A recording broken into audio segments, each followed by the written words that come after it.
Hello guys. तो guys कैसे हो आप सभी लोग। स्वागत है आपका वाइल्ड रैंकर की एपिसोड नंबर 14 में। चलिए शुरू करते हैं। तो जैसे कि हमने लास्ट एपिसोड के एंड में देखा, जो होता है वो कहने लगता है कि वाकई में ये बहुत ज़्यादा शर्मनाक बात है कि हम एक ऐसे लड़के से हार गए जिसका कोई ज़्यादा रैंक भी नहीं है और ना वो किसी ज़्यादा रैंकिंग में आता है। एक ही रैंकिंग है, वो है एडवेंचर रैंकिंग, फिर भी हम उससे स्टिल हार गए। ये तो बहुत शर्मनाक बात है। मैं आर्करी के रैंक में सबसे टॉप पे था, पर फिर भी मैं उसके बंदे के पुराना की पावर से ही बेहोश हो गया। आउल भी सोचने लगता है, पास्ट की बातों को याद करता है, जहाँ पे जब वो के साथ फाइट करने के बाद जब हार के वो अपने घर पे वापस आता है, यानी अपनी जगह पे वापस आता है, तो उसके जो दोस्त होते हैं वो कहते हैं कैप्टन क्या हुआ, क्या आप जीत गए। मुझे तो पता पक्का यकीन है, मैंने आपकी पावर्स को देखा है कैप्टन, आपने तो बहुत ज़्यादा अच्छा किया, आपने बहुत ज़्यादा हार्ड वर्क दिया है, मुझे पक्का यकीन है आप जीत ही गए हो। तो कि आप एडवेंचर रैंकिंग के लिए कितना वो हुए, यानी कि आप एडवेंचर रैंकिंग कितने रैंकिंग पे आए हो। एडवेंचर रैंकिंग के लिए रजिस्टर कर दिया, तो बंदा कहने लगता है हाँ उसने कर दिया रजिस्टर। साथ ही एक मोटा हट्टा कट्टा बंदा कहता है तो कैप्टन जैसे कि हमने एक्सपेक्ट किया था। छोटा लड़का कहने लगता है हाँ हम अपनी रेंज को बढ़ा सकते हैं, और लड़की कहने लगती है कैप्टन सच में आपने इतना ज़्यादा कमाल करके दिखाया, और जितने भी वो लोग थे यानी जो लोग आपके अपोनेंट थे, मुझे लगता है कि उनका हार्ड टाइम गया होगा। लगता नहीं कि वो लोग आपके सामने थोड़ी टाइम के लिए भी टिक पाए होंगे, क्योंकि वो सभी लोग कमीने थे और यहाँ पे कचड़ा थे, और मुझे ही लगता कि आप जैसे प्रो के लिए वो सामने आपके टिक पाएंगे। बंदा सबको मना करने लगता है कि नहीं, और फिर बोलने से पहले एक और मोटा अट्टा कट्टा बंदा फिर से कहता है कि हाँ के लिए बहुत ज़्यादा हार्ड टाइम गया होगा, यानी कि उन्हें बहुत ज़्यादा मुश्किल हुई होगी हमारे कैप्टन को हराने के लिए, पर फिर भी स्टिल वो हमारे कैप्टन को नहीं हरा सकते। वो लोग सपना देखेंगे, सपना में ही वो उसको हरा पाएंगे, यानी हमारे कैप्टन को। रियलिटी में हमारे कैप्टन बहुत ज़्यादा स्ट्रांग है, हमारे कैप्टन को हराना इम्पॉसिबल है। लड़का भी काफ़ी ज़्यादा खुश होता है और उससे कहता है हाँ हाँ तुम सही कह रहे हो, हमारे कैप्टन बहुत ज़्यादा स्ट्रांग है। ऐसा भी लगता है कि हमारे कैप्टन ने इतनी ज़्यादा स्ट्रांग एनर्जी और पावर का यूज़ किया होगा जिससे सामने वाले लोग तो मर ही गए होंगे, लगता है कुछ क्रिपल भी हो गए हो हमारे कैप्टन के पावर्स के सामने। तो लड़की भी यहाँ पे एक और लड़का कहने लगता है हाँ 3 डिजिट मर्सनरी रैंकर जो होते हैं ना वो भी सामने नहीं टिक पाएंगे, हमारे कैप्टन को भी नहीं हरा पाएंगे। बस चल जरा देखो हमारे कैप्टन कितना ज़्यादा स्ट्रांग है। तो कैप्टन को आ जाती है गुस्सा, वो पटकता है अपना हाथ अपनी टेबल के ऊपर, टेबल को तोड़ देता है, और सभी लोग कहते हैं कैप्टन आखिर क्या हुआ, क्या बात है। तो साथ ही कैप्टन जो होता है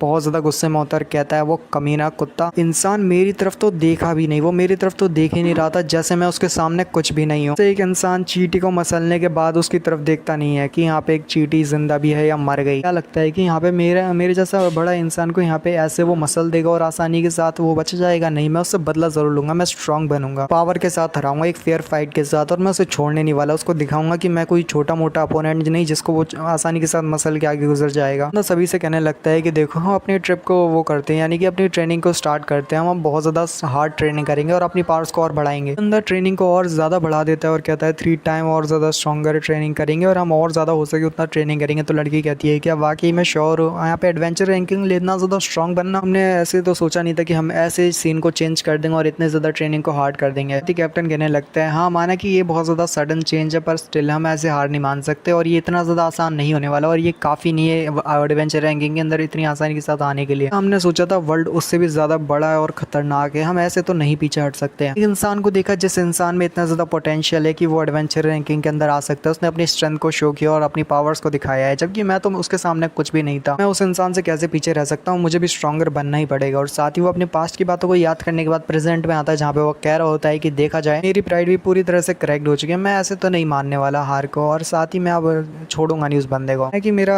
एडवेंचर रैंकिंग में कोई ज़्यादा फोकस नहीं है, फिर भी मैं ऐसे तो नहीं रहने वाला, मैं अब आगे बढ़ूंगा। तो साथ ही वो एडीपी कहता है कि हाँ एडवेंचर रैंकिंग की बताता है कि वो एडवेंचर रैंकिंग कौन से रैंक पे है, तो वो 6725 रैंक पे होता है। हमारा आउल कहने लगता है कि वो 6301 पे है, इसने यानी लॉय ने इन दोनों को हराया है, तो वो है 2728 रैंक पे। दोनों से तो ज़्यादा ही रैंक पे होता है और आगे होता है इन दोनों से। तो ये एडी कहने लगता है कि अगर देखा जाए तो 4000 का डिफरेंस है मैं और हम में, तो बस कुछ मोमेंट है और हम आसानी के साथ उससे आगे निकल जाएंगे, कोई ज़्यादा दिक्कत नहीं होने वाली। तो साथ ही हमारा राहुल भी कहता है हाँ तुमने ठीक कहा, जल्दी से एक मिशन ले लेते हैं। अब एक डेंजर जोन का मिशन रैंक होता है, जहाँ पे ये वही मिशन रैंक के यानी कि वही मिशन है जहाँ पे हमारा लॉय और ल्यूक उसको कर रहे हैं। तो यहाँ पे ये बंदे भी उस मिशन को ले लेते हैं, जिसके बाद ये लोग यहीं पे होते हैं, यानी हमारे लॉय के सामने। लॉय से आगे टकराते हैं, जहाँ पे वो दोनों लॉय की तरफ देखते हैं, लॉय उनकी तरफ देखते हैं, और साथ ही जोरदार चीखने की आवाज़ आती है। चीखने की आवाज़ के साथ ही हमारा लॉय कहने लगता है चलो बाद में बात करते हैं। हमारा लॉय आगे की तरफ गुजर जाता है, और साथ ही यहाँ पे एडी भी कहने लगता है उसके करीब आते हुए कि आखिर क्या हुआ, यहाँ पे कोई दिक्कत है क्या? कुछ पॉइचर्स के बारे में सुना था कि यहाँ पे कुछ पॉइचर्स है जो कि ऐसा कुछ कर रहे हैं और यहाँ पे चेस कर रहे हैं इंजर्ड रॉयल हॉर्न को। तो मेरे ख्याल से मुझे लगा कि वो तुम हो गए, तो हमने तुम्हारे ऊपर हमला किया, पर हमें नहीं पता कि तुम यहाँ पे उसको प्रोटेक्ट कर रहे हो, बाकी मैं ऐसे ही कर रहा था। साथ ही हमारा लॉय कहने लगता है हाँ वो ऐसे ही कर रहा है, उसको प्रोटेक्ट कर रहा है, और वो और भी ज्यादा भागने लगता है तेजी के साथ। वो बंदा उसे कहने लगता है अगर फॉरेस्ट का देखा जाए तो फॉरेस्ट में मैंने काफी ज्यादा भागा है, मैं फॉरेस्ट के बारे में कुछ ज्यादा ही अच्छे से जानता हूँ, मैं आसानी के साथ यहाँ पे कर पाऊंगा इस काम को। फॉरेस्ट में काफी ज्यादा भागा होता है क्योंकि वो एक आर्चर है, आर्चर के लिए छुप के फॉरेस्ट में रहना ये एक नॉर्मल सी बात है, तो वो बंदा और भी ज़्यादा तेजी के साथ भागने लगता है। लॉय जो भी किसी से पीछे नहीं रहने वाला और वो सबको पीछे छोड़ने वाला है, तो वो भी अपना आगे स्पीड को और ज़्यादा इंक्रीज करता है। यहाँ पे हमारा आर्चर उसे कहने लगते हैं कि लॉय जल्दी सामने आके देखो, वहाँ पे एक मैजिकल बीस्ट है जो कि बहुत ज़्यादा स्ट्रॉन्ग है। छोटा सा बीस्ट जो है वो मैजिकल बीस्ट द्वारा अटैक किया गया है और वो बड़ा सा बीस्ट उस पर ऊपर हमला करने वाला है। तो दिखाते हैं उसने